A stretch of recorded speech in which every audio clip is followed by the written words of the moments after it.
CC Club in Pall Mall, an elegant location that reflects a golden age of motorsport.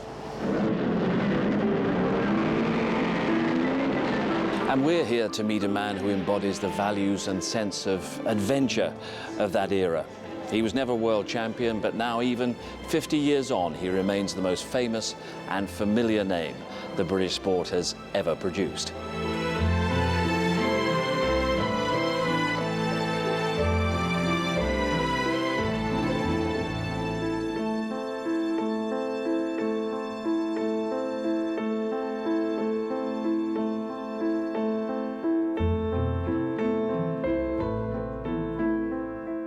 Stirling, great to see you in these historic surroundings. First thing you could do for us maybe is give us an idea of what British motorsport was like. What did it consist of in those immediate, difficult post-war years? Well, from my point of view, I mean, it started off, we didn't have races because there were no circuits. And then, of course, they started with the airports, I think, Dunholm Lodge or somewhere like that. But in principle, it was very, very restricted because there were not many cars, there were no established drivers, which from my point of view was great. I mean, all the established drivers by then were, of course, a lot older than they had been before the war, and therefore it was a fairly clean sheet. And 500cc cars were the start of it. It was John Cooper. He really did the first one. So it was mostly 500cc racing. So what was it gave you the enthusiasm for the sport at 17, 18? Well, I've been brought up with cars. My father raced, although he was a dentist, he raced in Indianapolis. My mother had driven competitions, you know, trials and so on. And I'd been brought up with fast cars, and I remember one day we were coming back to home and we went past Cooper Car Company, which in those days was a front window, and in there was a 500. I said, "Oh, Dad, let's go and have a look at it." We went over, stopped, and went to have a look at it. And of course, luckily, Charlie Cooper, John's father, had known my father at Brooklands, and so they got chatting and so on. I said, "What about letting me buy one of those, Dad?" Well, I'd won some money at riding horses, and I said, "Look, I can put up a certain amount from that, and you know, will you let me have a bit?" And we could use the horse box, take the divider out to take the car around in. And anyway, he agreed, and so that's how, from my point of view, how it started. But you'd actually plotted that moment going past the Cooper showroom? No, it was pure luck. I mean, really? Yeah, oh yes, absolutely. They're at Kingston or Surbiton, yeah. And I saw this thing, and I had no idea. I don't think I even knew about the 500s then. I'd read about it a bit, but hadn't driven one or anything. Yeah. First experience on a circuit, though, was before the war. I think your father took you to Brooklands. Yeah, I mean, I was not driving. My father took me to Brooklands because he raced there. And he took me there, and of course, in the paddock, they had cars in those days with outside exhaust pipes, which were always bound with asbestos string. And I ran across to see how fast it would go, you know, look at the speedo or something. And of course, leant across this thing and burnt my tummy. And got what we call my piano keys. So I've still got, actually, if I shave it, I've still got five sort of little marks about that long. Yeah. And a lot of screaming, I'm sure. You know, and butter went on, you know, all that sort of stuff. That should have put you off. Yes, quite. But see, I was, what, six years old. Yeah. The first track that we went to, or the custom-made one, of course, was Goodwood. Yeah. Really. And in those early hill climbs, the first hill climbs that you went to, I think there was immediate success, and you made an immediate impression. Yeah, what was it that you found in yourself that seemed to give you an advantage over others? Well, my advantage really was that I was 17 years old, and therefore it was easier for Kay Peter, who was quite an important journalist at that time, to write a story about a 17-year-old who went up a hill than it is a man who's 36 or whatever. And I got the Cooper, went to the hill climbs. Luckily, I think I was fourth on the first one, and then I won all the rest of the ones that year. And then John Heath came to me, and John Heath had built a car called an HWM, which was Hersham Walton Motors, and he built this two-seater race car and said, would I drive for him next year? So I leapt at that, and Lance Macklin and I were the team, and we'd go around every weekend going to places like Sable de Lone and Aix-les-Bains, and, you know, all these, San Remo. A fantastic life. I mean, can you imagine a better life than that for a kid of 17 years old, going all around this place, and all the pretty girls, you know, all the crumpet was there. A fantastic life. You learned a lot about life. I've heard from the likes of Lance Macklin. Yes. What sort of character was he? Lance Macklin was so smooth. He was. I mean, Lance didn't move. If you're having a drink at the bar, not alcohol because we didn't drink, but having whatever orange, suddenly Lance would what we call slant off. He'd just go like that, and you'd look across, and there was some pretty girl over there, and he used to take his sleeves and turn them up. I remember that, and you know, then there was a time when the collar, people would wear their collars up. He was a very smooth character. Yeah, and you were impressionable. You were taking very all this impressionable. in. He was 32 years old, fast driver, good driver, and certainly very had it with the ladies, and so he was my mentor, if you like. What sort of ambitions did you have at this time, away from the ladies, more in terms of your racing progress forward? What sort of plan did you have? Well, the plan that I had really was going from race to race, as many as we could do. I mean, with the way it worked in those days, you got starting money, which was money from your team to get from a race here to another one, and they'd come along and negotiate at a race. They say they were at Silverstone, they'd then be negotiating for a race the following week or 2 weeks or whatever, and then you'd set the deal and say, okay, we want £300 or £400, whatever it was. And Alf Francis, my mechanic, and he had a couple of other guys, they'd load the cars into a truck and drive, you know, quite a hard life for them, really, but a lot of fun, I think. And Team Moss, at this point, Alf Francis, you mentioned, your mechanic, was with you through a large part of your career. Oh, a lot. To start with, my team was just my father and myself. My mother would come along, maybe a girlfriend or something.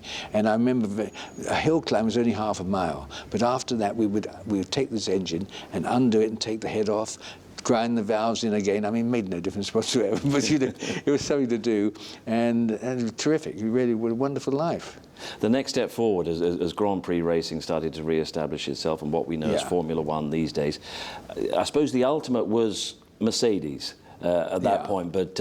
That's 55. Yeah, but Maserati came before that. But you were thinking Mercedes even at that early point. Well, what happened was that my father called up Neubauer and said, look, you know, would you consider my son to join the team? This was 1953, I think. We heard they were coming out in 54. And Neubauer said to him, look, we've seen how well he goes, but he's driving pretty, you know, not very quick cars. We'd like to know what he could do in a competitive car. And so my father then went down to Maserati and said to Maserati, look, will you sell us a car, which they did. And they said, well, we'll keep the car up to date, and anything that we develop you can have, we'd buy it. And so I got a 250F Mazda, which is a lovely car. Alf Francis looked after it, and I remember so well when one race I'm going on the straight, and Jean Bera comes past me really quite fast, and goes up. He was in the same car, so I said to Maserati, you know, what the hell? He's got a lot more power. Oh well, we said we didn't want to give you something till we checked it out. So I was second best to Jean Bera, but and then went on from there really. Your father was enormously supportive at this time and effectively bought the car for you, didn't he? Yes, he did, really. Yeah. And he came round everywhere with me, and he enjoyed the life. There were a lot of people he knew from before the war and also since the war, of course, and it was a great time. Battling for second place, number 7, Stirling Moss in his privately entered Maserati, and Hawthorne in a Ferrari. So what are your memories of that season and the progress you made with the Maserati? Well, the thing that really got it for me was I arrived at Bern, which was a very, very fast, difficult circuit, dangerous circuit through the woods. And it was wet. And I managed to put my Mazda, private Mazda, on pole in front of the factory and everything, Fangio. They're all behind me. And at that time he said, right, next year you can join Mercedes with Fangio.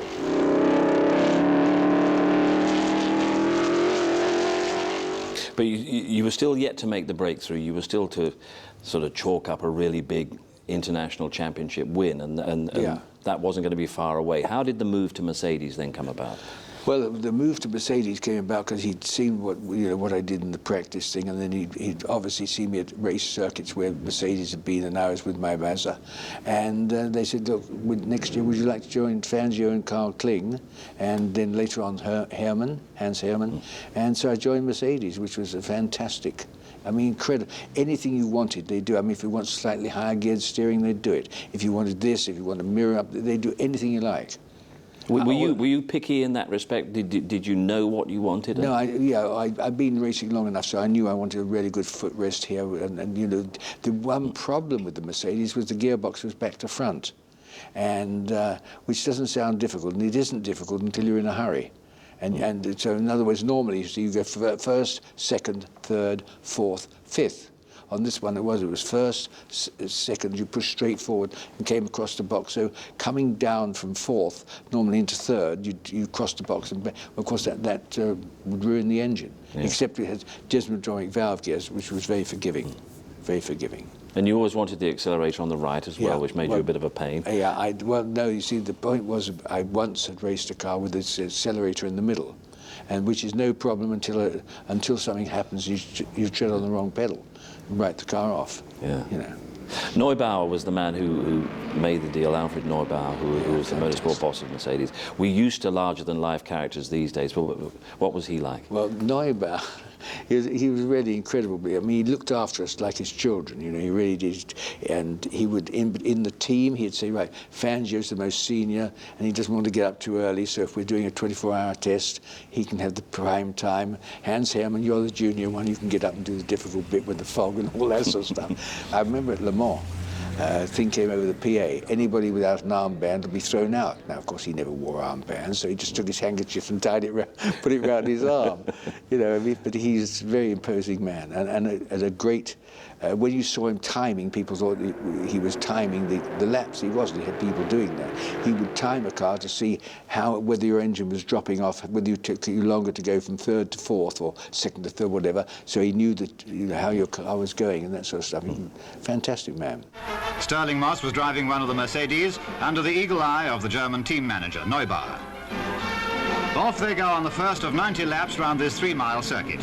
And as everybody expected, the Mercedes were setting a heat wave pace. Your own driving style at this point, I think you'd already established that sort of famous straighter. Where did that come from, and what sort of that function came did it because I serve? saw Farina, and Farina looked so smooth, and he's like this, and I thought, God, that it's got a little class. And I went to Mazda. This is when I went to Mazda's, and they said, we don't build cars like that, because theirs were like this. And I said, well, I'm buying this car. So Alf went round, and what they do is they put the bulkhead here. There's a row hoop that goes round, and it was in the normal place. And Alf cut it off and welded it another 4 or 5 inches further away. And Fantuzzi, the body man, came in the next day, made the body, wrapped it over where it should be. It was done. And so I got it like this, but not because Mazda's agreed. But this was all about you looking cool, right? Oh, that was all that was. I thought, no, but also it does give you the benefit you can get much further round without crossing up. I mean, if you're like this, it's a lot more difficult.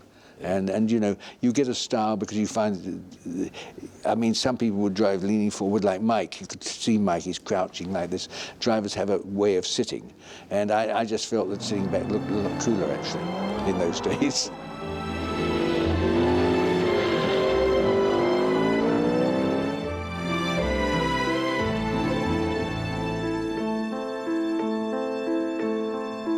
Having joined the Mercedes team in 1955, still at only 25 years old, Moss was paired with the then 2-times world champion Juan Manuel Fangio. This gave Stirling the perfect opportunity to learn from the master. Fangio was a fantastic man. He was a lovely man anyway, and he would never, ever go off. I mean, if you followed Jack Brabham, for instance, he'd go over the gravel and you get all the crap over you. See, Fangio wouldn't do that. He'd let me sit there, and we were known as a train. And Neubauer came up to me one day, he said, you know, I don't like this idea. He said, what happens if Fangio goes off? I said, well, Fangio does not go off. The master takes La Source, the pupil close behind him. So where do you put Fangio among the greatest of all time? Oh, to me, yes. Now, it's very difficult to compare drivers from when it was dangerous, you know, in the 50s, when if you had a crash, you quite likely might die, to now, when, of course, the cars are fantastic. If they stay strapped in, unless somebody else's wheel hits them, it really is pretty safe. And so you can't really compare. I mean, obviously today one would have to say Vettel is fantastic what he's doing. But whether he would do that, and I think he probably might, but whether he would do that or not, if it was really dangerous, one doesn't know. And you only know about the people, obviously, of the era when the danger was there. But you, at that time in the mid-50s, had, or seemed to have, the versatility that Fangio didn't have. He was always in great cars. You were better than him in sports cars. Yes, I could beat him in sports cars. Yeah. And I asked him, I remember saying to him once, you know, why weren't you faster? And he said, well, I don't like not seeing the wheels. Well, I mean, you know, frankly, if you're driving, you're looking 200 yards ahead. You're not looking like 2 yards. Yeah. And which I never understood, but he didn't like sports cars. The important breakthrough for you in '55 as well came at Aintree, with the British Grand Prix win, for which this magnificent trophy is still in the trophy cabinet here at Pall Mall. The British Grand Prix was run at Aintree. Works teams from Ferrari, Maserati, Van Wall, Gordini and Connaught were there, as was Neubar, and 4 of his silver cars to be driven by Fangio, Moss, Kling and the veteran Turuffi. I did actually qualify for pole in practice, but there were no team orders. The only team orders with Mercedes was when a Mercedes, doesn't matter whose it was, had 30 seconds lead, believe it or not, on the next car in the race. Then they put out a sign that said REG, regulari, in other words, hold your position. And of course at Aintree, I didn't have as good a start, I think, as Fangio. Anyway, I dropped back a little bit and then I managed to catch him up and I managed to pass him. And then I went as hard as I could. The 4 Mercedes led the field: Moss, Fangio, Kling and Turuffi. I said to him quite often, you know, did you let me win it? Because he's the sort of guy who would say, look, it's Stirling's home Grand Prix, what the hell, I've got so many others. And he said, no, he said, it was your day. Well, it was my day winning, so whether it was my day, because he backed off a bit, I don't know. I truly don't know, because he's such a gentleman, he would never have said anything, you know, that wasn't right. To the unbounded delight of the huge crowds, Stirling led across the line to win his first Grand Prix and to go down in history as the first British driver to win this event. All I do know is, in my mind, he was the greatest driver in the dangerous time. It was indeed a dangerous time.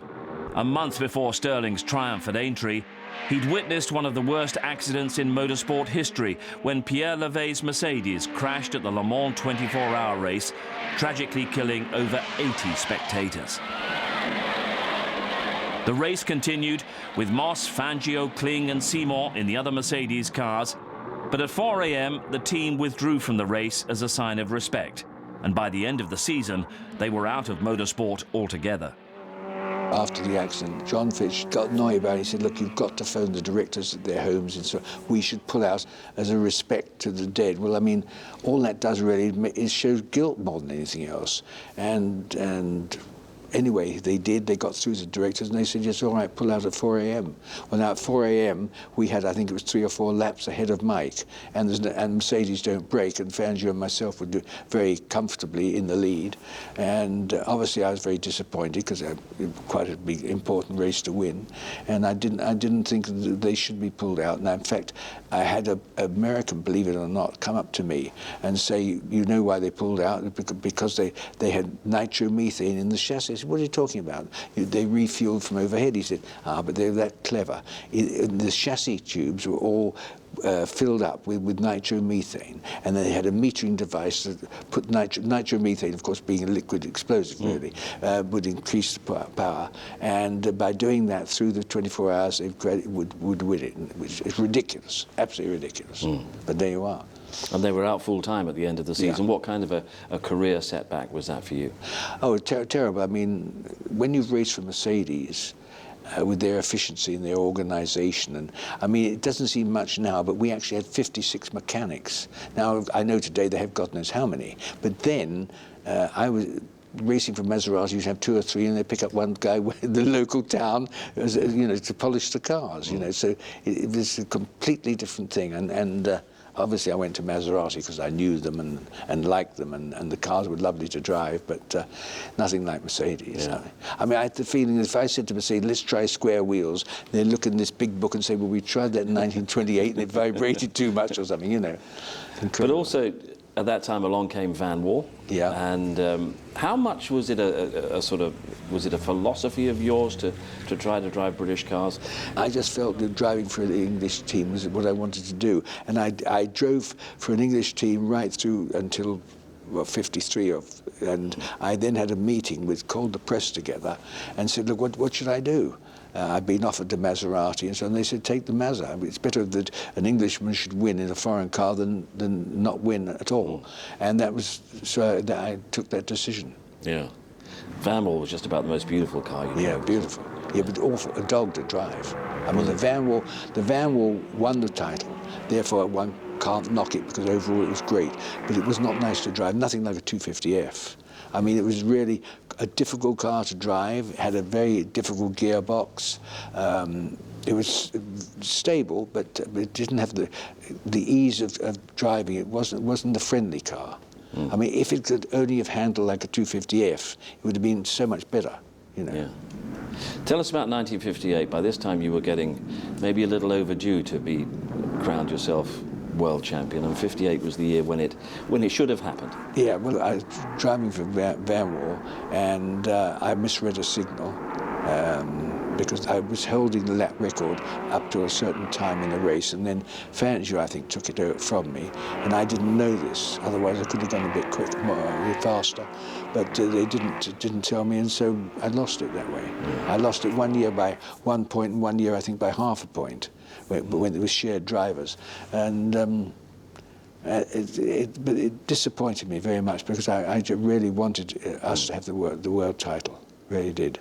You're quick to sort of blame yourself, but at the same time there was the incident with Mike Hawthorn. When you went in his defence and argued against a penalty that was about to be imposed upon him, what was the story behind that? Well, he went up the escape road and then had the car stalled and he had to push start. And they said, you can't, because you weren't allowed to push start. And the organiser said, look, I'm sorry, you're disqualified. And I said to him, look, this is very unfair. Mike didn't do anything wrong. When he was push started, he was not on the track, he was up the escape road. And so they reinstated his second place. And by reinstating that second, that took the title from me again. But you know, I mean, it's like running. You know, if you run against another guy racing, you don't want to with a broken ankle. And I felt, well, that was a fair deal.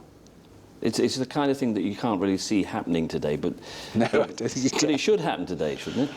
It should. Yes, it should. Of course, it should. It would depend. I mean, it would happen if I was racing today, and that arose. It would certainly happen. But racing isn't like that anymore. I mean, it used to be a genuine sport, you know, or sportsmen taking part, and now it is. It's fantastic drivers driving these incredible machines with an enormous amount of money there, and that was thanks to television. I mean, we're really when the money came in.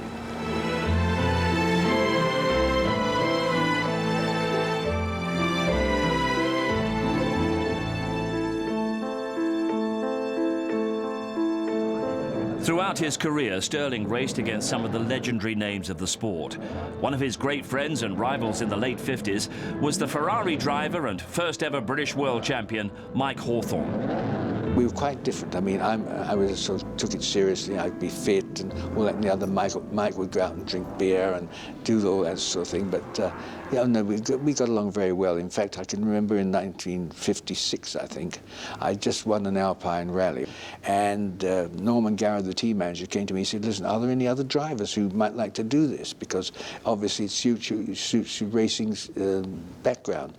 So I went up to Pete and Mike, both of them, and I said, "Listen, chaps, I can get you 50 quid. And we go down there, we've got a week chasing the crumpet in the south of France, where we're sort of learning bits and pieces of the thing, and they agreed. And so we had three of us in the team for £150, which is pretty surprising at that time. And those Alpine rally days, I mean, you enjoyed that, and so many good stories come out of those times. But really tough. One actually had to race downhill very fast, and difficult to do on I heard a story cars. of you making up something like 12 minutes on one downhill run. Yes, exactly. I've never ever drove as hard that I can remember. I mean, I nearly collapsed when I got there. Yeah. I was literally actually just about in tears, and I don't know why. I suppose relief or whatever. But going down Lassay and this and that with the drop on the side, and you know, it's pretty exciting, I must say. And you've always been a fair man, a sporting man, but there was one story of you on an Alpine rally when you had a scrutineer in the car and you had a gearbox problem. Yeah, well, you see, stupidly, the car had to be running the way it was when it started. This was it seems to me if you have trouble as I did and lost a gear, it's a big inconvenience and also a handicap. But they said it had gone round that I'd lost third gear or whatever it was. So I said, well, look, I'll show you. And they put the man in beside me. And of course, he didn't realise I could an overdrive on this thing as well. It had overdrive on third, fourth, and I think probably second.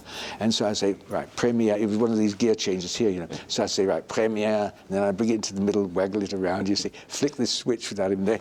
Does he aim? Twazzy. So of course I had the whole lot. So they said, yes, nothing wrong with your gearbox. But so that was a bit of a cheating, yeah. Yeah. What was your, I mean, we talk a lot about racing style, but what was your sense of, almost a kind of supernatural sense of vision, awareness and perception that you had in the cockpit right from day one? I had a very, very amazingly good eyesight, actually. But the most important thing I think in racing is to be able to look down at your instruments, because in my day you need to really look at the instruments quite a lot, because you get oil surge and things like that. And so I keep looking down and photograph what was there and then look up and down and not like that. And if something was out of place, if this gauge should be reading there and it was here, I would know that and I'd sort of see it, and then I'd concentrate on whatever that was telling me. So after again finishing second in the 1957 championship, for 58, Stirling joined forces with his friend and team owner Rob Walker for the first race of the year in Argentina.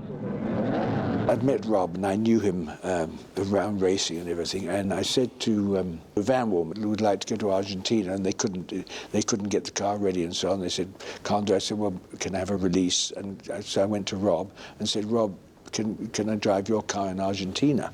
And he said, well, speak to Alf. So I spoke to Alf. He said, yeah, of course we can. And we go out to Argentina, which was a fantastic new circuit, very, very abrasive. And I suddenly realised that I was going to, I couldn't change tyres because changing the wheel on a Cooper, of course, was a single nut and you had to undo, take about 2 or 3 minutes, whereas normally the other cars would come in, do it, and they'd be away in 10 seconds. And I said to Alf, I'm going to have to somehow manage to be careful with the tyres. So what I did when the race started, I would drop back on the corners by saving my tyres, and then on the next straight I'd close up on the slipstream. And so I went right through, and we get to halfway, and then the cars, the other fast ones, Musso and Castellotti and whatever, pulled in. And I'm going still slowly, and they had very low chamfered curbs, so I could go up over the curb and cool the tyres on the grass without any wear, and then back on again. And so I'm going along and getting near the end, because there were 3-hour races, remember, in those days. And of course the tyres normally, you've got a tread, and you can see lines when they're spinning. And then when the tread goes, it's then bald, so there's no lines. And then when it gets past that, it gets white, because it's a breaker strip. And white, when it comes, it starts off as a spot. It's going around like this. And then as you wear more, of course, the spot becomes a line. And as you wear that, then the line gets wider. And I've got these 2 things going round. And this is 5 laps to go or so. And when you go past the white, then it grows hair because you get through to the canvas. And most of these damn tyres have got canvas showing. And I'm, meanwhile, trying to take it very easily. And, it just happened that, luckily, I was able to, I don't know whether it was brave or stupid, but I managed to just hold on to it until I crossed the line with both the front tyres through to canvas. So that was, from my point of view, it worked.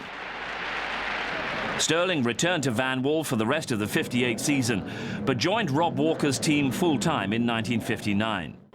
Over the next few years, he was to have a starring role in some of the most astonishing races the sport has seen. In 1961, racing his Walker Lotus, he fought off the might of Ferrari to claim 2 of the most amazing victories of his career. Well, Nürburgring is an incredible play. I mean, 178 corners a lap. And I realised I had to get as much lead as I possibly could on the twisty bit. And I remember going down the foxhole, as they call it, and so on, flat out there and up over the top and just rolled back and down again. And of course, I did know the circuit very well. I mean, I've done so many races there. And I think that was one of my best races, actually. I really do. Stirling Moss, number 7, gave a masterly display. At the wheel of a Lotus Climax, he took the lead on the first lap and fought off the Ferraris. Rain at the end didn't prevent him winning at a record speed of over 93 miles an hour. How do you regard that Monaco race for holding off the Ferraris? I think the Monaco race was probably my most exciting. I mean, you've got 100 laps, that's to start with in those days, and in the whole distance of the race, I don't think they were ever more than 3 seconds, more than 3 seconds behind me. And of course, my team, they, hang out pit signals, and it was always sort of, +2, +2.1, +1.9, and every time they were coming around, and I knew exactly where they were, because when you come to a hairpin, of course, I could see them just over there. So I'd sort of wave like this, you see. This is Phil Hill, Richie Ginter. Yeah, Richie Ginter. And I'm waving at them, and I hope they really think that, I'm not even trying, and I'm trying like hell, you see, and managed to get through and win it. The hardest race, you were on the limit throughout that one, weren't you? Oh yeah, absolutely. Yeah. Well, it's hard leading. Leading a race is far more difficult than being second and following, and I had to lead it. Which was pretty tough for the it took 3.5 hours, actually. It was just over 3.5. And this was in a substantially inferior car, wasn't Yes, it? I was about 40 horsepower down on the Ferraris. I had the Climax with about 100, whatever it was, but about 50 down on the Ferrari. I think that Monaco offers something that nowhere else does. Even when we used to race on roads, Monaco was still the #1. And I remember we went Pete Collins and I went for practice was at 7 in the morning with the 500, right? And we were racing 500cc cars there in 1950, I think. And Pete and I went into the Hotel de Paris to have a cup of coffee. And there was a dear old English lady who'd obviously gone down there to see years out. And she said, "Were you one of those young men making all that noise?" So he said, "Yes, I'm afraid we were." She said, "Well, can't you practice somewhere else?" I thought this poor old lady,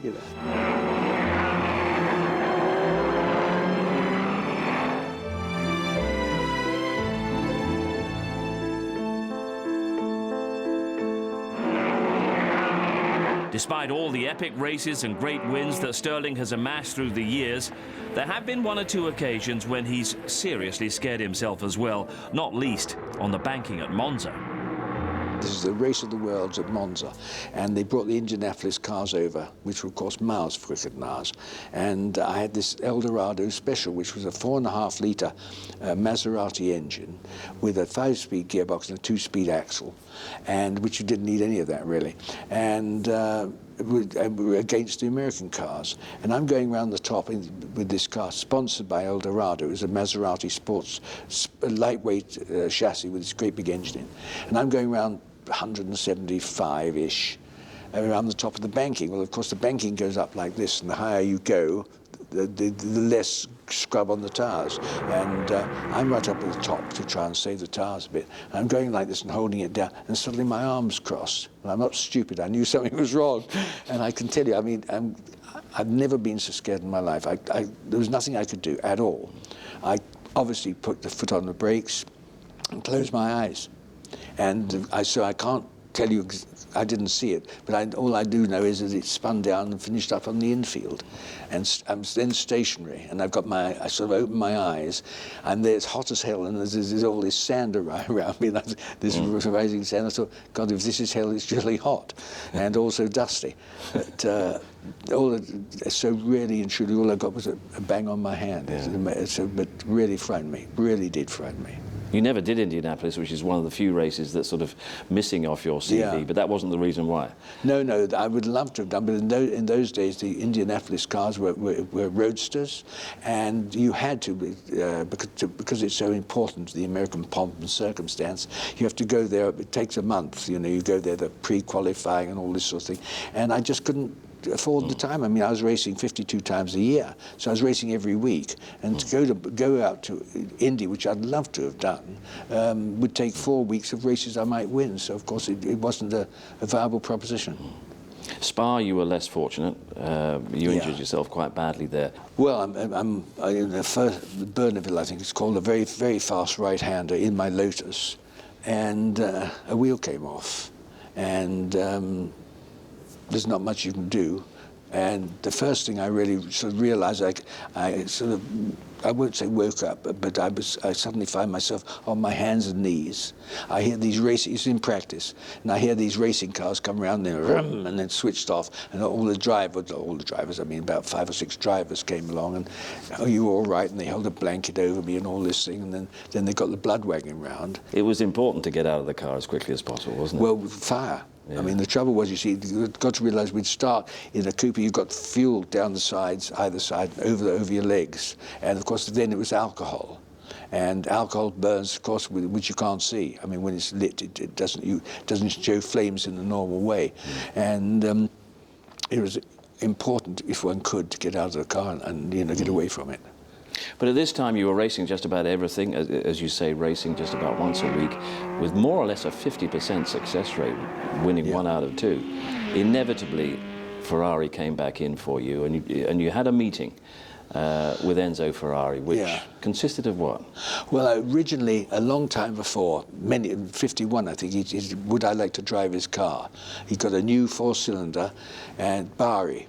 And I thought, boy, you get a call from him, you face modern and cross yourself, and off you go, And I got down there, went to the Fiat garage, found the car. I'm getting in the car, and the mechanic comes up, "Who are you?" And I said, "I'm Stirling Moss, I'm driving this car."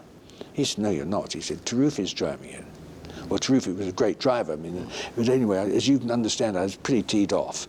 And I said, I will not drive for Ferrari. Always for that reason, there was a real resentment about what happened in 51. Literally. I mean, I drive Ferraris, of course. Rob Walker had a Ferrari, but I would not drive for him. Yeah. And then he called me up, because he hadn't had a very good year, and said, would I go down and see him? And I went down there, and he said, "Do you tell me what car you want, 246 or 248 or whatever? Tell me what you want." And he said, "I'll build it for you." But I did, before I went to see him, I got in touch with Fangio. He said, "Look, drive for him, but don't sign." So I said, "Look, I would like to very much drive for you, but I expect the car to be in Rob Walker blue. We'll look after it, you supply it," and so on. And he agreed. He said, "All right, Formula 1 and sports car." And of course, just after that, I had my crash, because because the car hadn't arrived, and I was in a Lotus, and I had to crash, and at Goodwood, and that finished my career. So it worked. Goodwood, Easter Monday, 1962.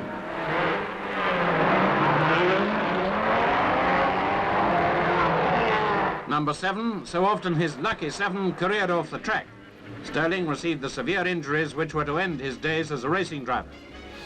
How much do you actually remember of that weekend, that day? Very little. Monday at Goodwood? I remember meeting a very attractive South African girl the night before, actually.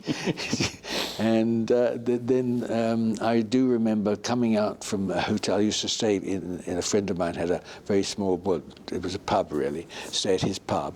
And I was reversing out his Lotus Elite that I had. And you know those, when you close gates, you have a thing they close up on the ground. And the thing was so low that when I went out, I hit that. And so that really messed up my road car. So that wasn't a good start to the day. That was the end of it. And then of course, that was about the last thing you remember? Then I woke up 4 weeks later, because I'd been unconscious 4 weeks, and there were a lot of flowers in there. I thought, God, they were expecting somebody to die. And of course, I hadn't realised quite how close I'd been. Yeah. And so I was paralysed for 6 months, and then got over that, and then, well, that was it. How frustrating at the time, how frustrating is it now that it's still not exactly clear what went wrong? It annoys me that I don't know what the failure was. I think it was a wet grass, and I'm not too sure. You see, I was coming up to overtake Graham Hill in the BRM, but he was a lap. I mean, I was a lap behind, so I was only unlapping myself. And I thought I saw Graham acknowledge the flag marshal. And I therefore came up to pass him. Now, Graham's line round that particular corner was much wider than mine. I'd take a close-in one. And I thought he did this, and so I went past, and just as I was coming up to him, he pulled over to his correct line, I think not even knowing I was there. I then had to go onto the grass, which was wet, and that was it. So that was the real reason, was that it was just wet grass, and of course, had no brakes. Graham, of course, was enormously upset, and as you would expect, but... I'm sure he wouldn't push me off, just not his sort of person, you know. Yeah. So you lay in hospital, and there was enormous publicity surrounding it. And was it at that time that you realised exactly the kind of impression and the place that you had in the British public's minds, and exactly the level of the profile that you'd achieved in this country? I must say, very flattering and very humbling, actually. I mean, in my scrapbook, I've got cards from kids and showing all little pictures of one going up in the back of another one, and you know, and all this. Very, very humbling, I suppose, is the only word I could say. Yeah. And there was also a constant debate: when is he coming back? When is he coming back? Yes. That didn't really help, did it? Well, Stirling, we're hoping to see you at the British Grand Prix at Aintree later this month. Do you feel that you might be able to compete? Well, quite honestly, I feel that I most likely could if I was going to be a bit of a fool, which I've done before. That's why I'm a racing driver, really. But I think it would be silly to try. You see, the thing that people don't quite understand, in fact I didn't understand, I mean I don't blame them, is that unfortunately I banged the old lid, you know. And if you bang your head, you get contusion of the brain, which is one of the things, which means, in other words, it sort of went twisted out of place, and this happened, and therefore it does slow up. I said, I'm going to go back to Goodwood and have a go round. I went down there and had I think it was a Lotus 19, or anyway, a racing car, and I went round, and my times were, you know, fairly good, but the trouble was, and I realised it very quickly, and that was my concentration had gone. And whereas before, you know, it would be automatic, it was not automatic anymore. I mean, before I'd say, right, I go out to this point, turn in here, apex there, and so. Now, when I went there, because my concentration wasn't there, I had to really work hard to say, right, I've got to be out here, hold back, and go in. So I thought, well, I might kill myself, and therefore I'm going to stop. And I made the decision. I think I went too early. I think if I'd waited 3 years, but then you have to go back to when it was. There's a new guy coming along called Jim Clark, who was a fantastic driver. I mean, you know, probably one of the best ever in the world. And he was coming along, and I could see, well, he's going to be difficult to beat. And you know, I had to make a decision because people were on my back all the time, go on, are you going to do it? And so I thought, well, it just won't work out. Ahead of Goodwood, you were relishing that battle with Jim Clark. I think the whole of the sport was.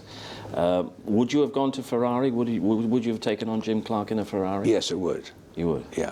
I mean, it certainly would have happened, and I think with the might of Ferrari behind me, I like to hope that we could beat it. But then you see, it wasn't just Jimmy and Colin together. They're a fantastic team, because Colin could do the work and Jimmy could tell him what he wants. But then I think I'd like to hope that Ferrari and myself would have been a good team. So it's just something that never happened. I mean, it was so annoying because I had to start working for a living. I mean, I'm 32 years old, and I didn't know anything about anything. I mean, it's that serious. What can you be? I mean, really, you can be a estate agent, whatever else, or an MP. That's about all that's open to somebody. And so I had to. They're the last resort. So it really did completely change my life. I mean, because if it hadn't happened, if I hadn't had the accident, I reckon I was at the top of my game, and I was only 32, and Fangio didn't retire till what, 47.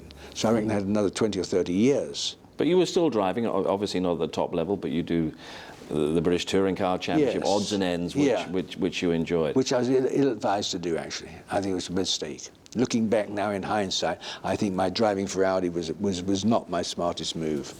And I can see why it happened and so on, but it wasn't the right thing to do. I think I should have got out and stayed out, really. And it was only this last year, driving competitively at Le Mans, that you decided that the final component of you as a driver had gone. And somebody went past and I thought, you know, to keep up with that bloke, I'm going to have to begin frightening myself. And I've never been frightened. I've frightened myself when the wheel comes or something, but I've never been frightened of racing. And I thought, this isn't right. Why the hell should I go on?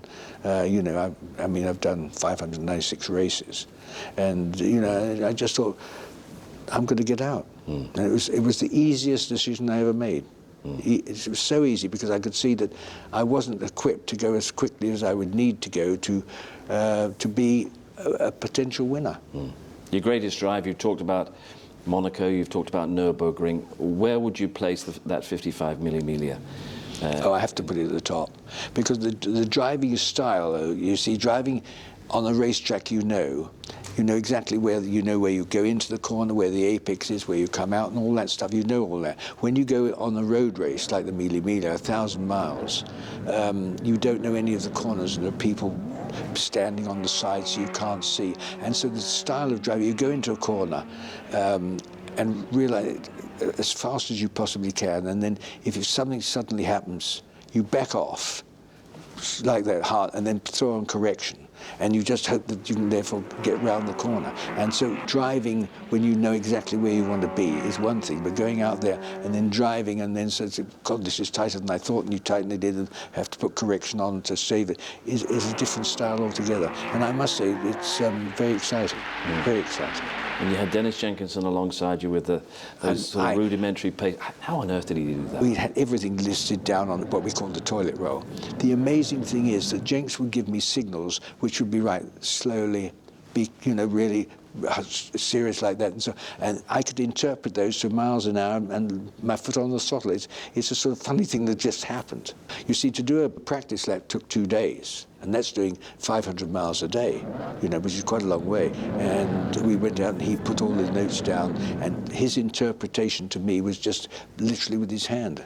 And I mean, I remember in one of the Mille Miglias I went in, the brake pedal came off. I put my foot on the brake pedal, it snapped.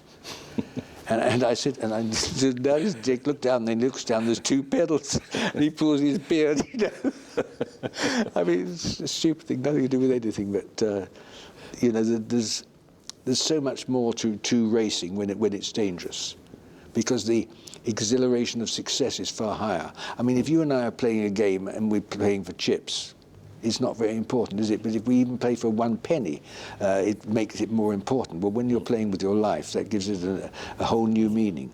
I think certainly now the cars are wonderful. I mean, really what they'll do. But I'm glad that I was in there when I was there, because I found that risking my neck gave me a big kick. And it's a crazy thing to say. People say, well, you must have a death wish. No way. I love life. I don't want to die. That's why I don't like being 82, actually. It's getting shorter, Stirling, thanks for all your memories, and it's great to hear those wonderful stories again, and thanks very much for your time. Thank you.